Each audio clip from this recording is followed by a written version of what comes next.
Alright, hello once again, Jeff Scott from Jeff Teaches Programming, and what I've been doing is creating this JavaScript calculator, and what I said was I would like to go and maybe add a few more comments in there than I put in there in the past. So let's take a look. We got a thing at the top, and that's fine. Got comments for everything here in state, and that looks good. The DOM references.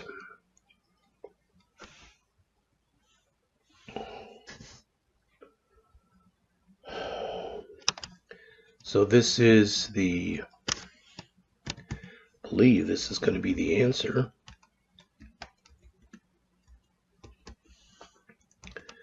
This will be the expression. So in other words, if I type 3 times 3, that would be the expression. If I hit enter and I got 9, that would be the answer.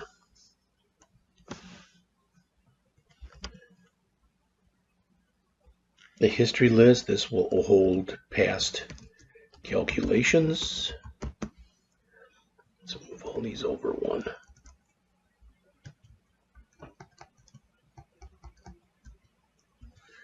All right, and then clear history, it'll be the button, it'll wipe the history panel.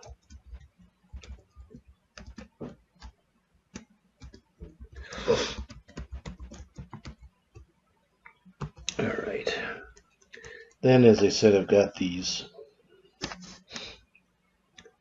helper functions. We've got this render.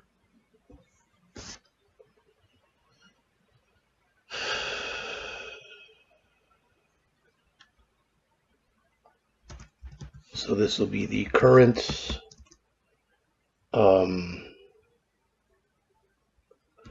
working number in our main display.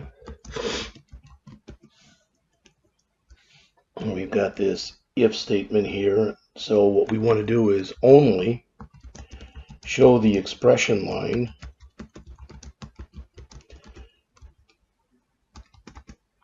when there is actually a pending operation to display.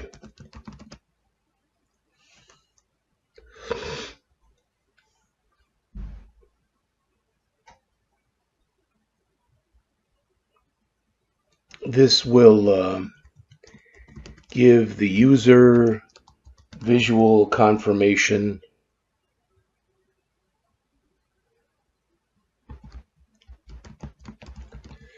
and otherwise there'll be nothing there. I don't think I have to put a comment there that says nothing.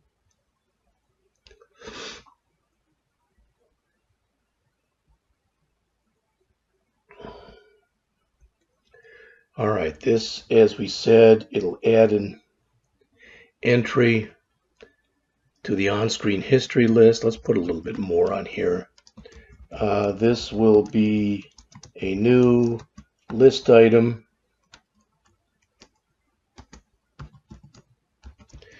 for the completed calculation. It will be appended to the history panel.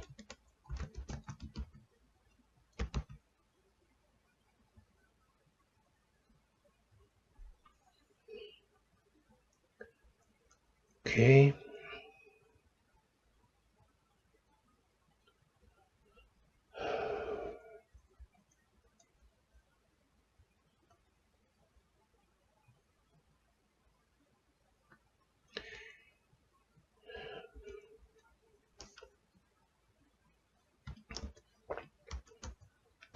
This will seed the calculator with the value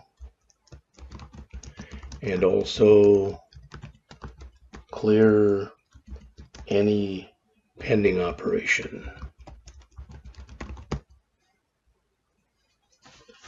Okay, it's kind of where we left it last time, I believe.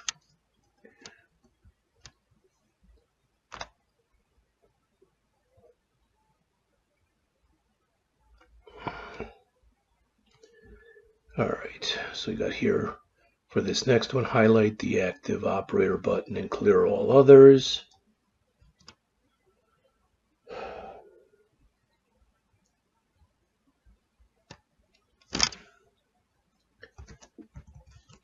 So the user knows what operation is pending.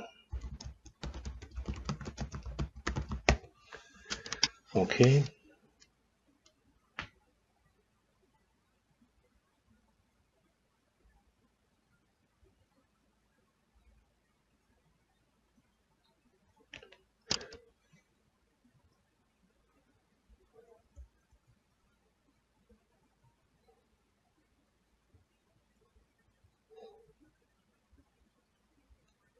Let's put it in comment. We'll put it in here. How do we get big int dot class list? That should be button.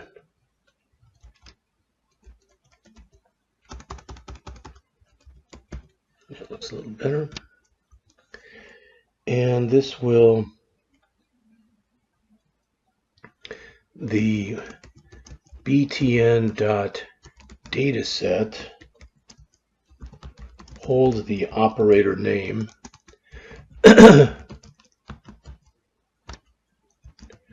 for example, plus.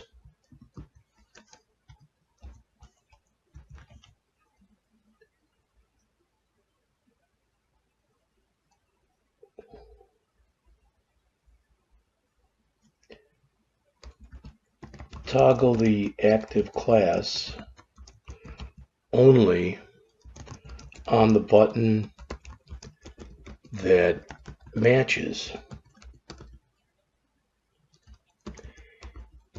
this operator. That's good enough.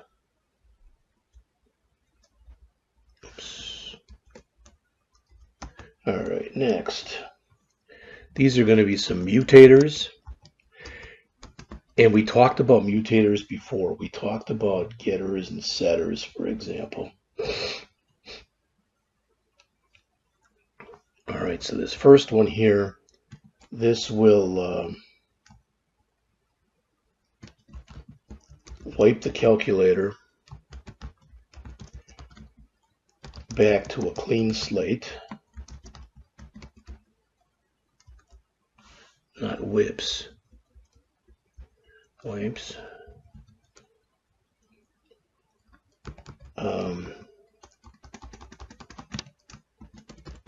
Accepts any optional seed value. So the history, recall can pre-populate the display with the previous result.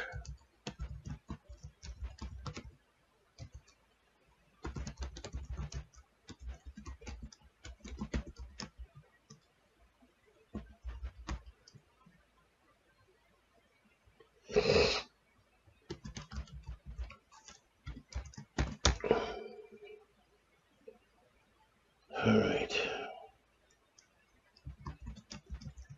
If there is no seed, show 0 as the default display.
So what we have to do there is, if there's nothing there, we want to put 0 in there as a default.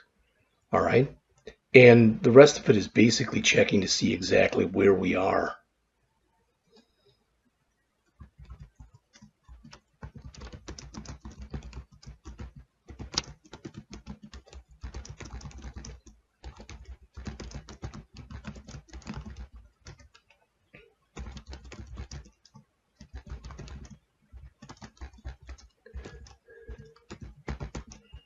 This will allow us, as it says, to input a digit.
All right, so that's going to handle us putting in a digit. And we have to know, are we starting a new number? Are we appending a new and existing number? Are we adding, did we get an operator, etc.?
It's not correct the way it is. So that's if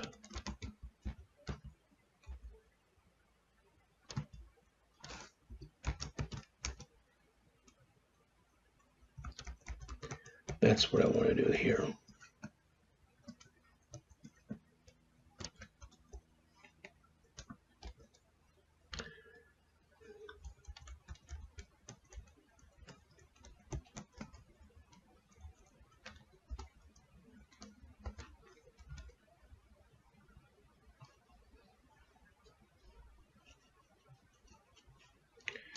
Here, only insert the decimal point if the number does not currently have a decimal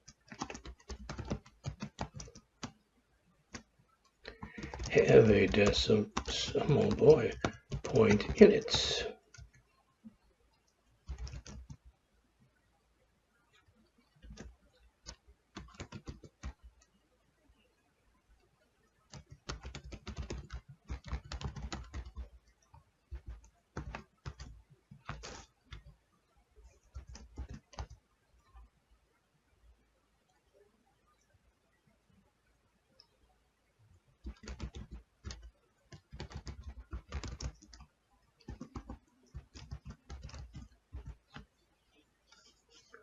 All right, let's see where we are for time here. Let's see. The next routine is pretty big, so I think I'm going to stop here and pick it up. Now, I've already told you I've got about 5 pages worth of code for this particular thing. I put 2 in right now. So I'll pick it up there on the next video. See you then.